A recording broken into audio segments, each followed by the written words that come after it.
Hey friends, if your keyboard is not working on your Windows 11 computer, then please watch this video. I will guide you through the resolutions.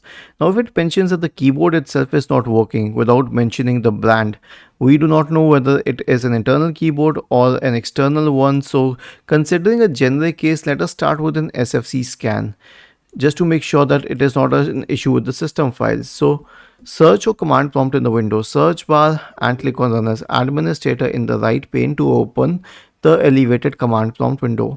Type the command sfc /scan now and hit enter to invoke the SFC scan. The next solution is a clean boot. Why do we need a clean boot?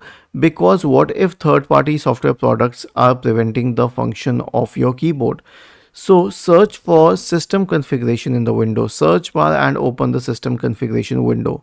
Go to the services tab, check the box associated with hide all Microsoft services. If any of the services checked, click on disable all, apply, OK, and then restart your computer. The third solution is to disable sticky keys and filter keys. Right click on the start button and select settings from the menu. Go to the accessibility tab on the list on the left hand side.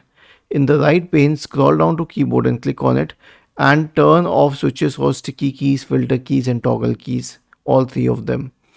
The next solution is to update keyboard drivers. So search for device manager in the Windows search bar and open the device manager window. Now expand the list of keyboards here. Right click on the HID keyboard device, update driver and search automatically for drivers and do it for all the keyboards except for the PS2 one.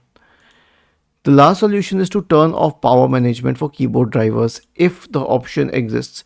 So we'll return to the same drivers, the HID keyboard device, right click, properties, power management and make sure that both of these checkboxes are unchecked.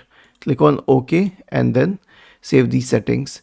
This should solve the problem for most of the users. If it helped you, then please subscribe to the channel, and if not, then let us know in the comment section of this video on how we could improve further. Thank you for watching this video and have a nice day.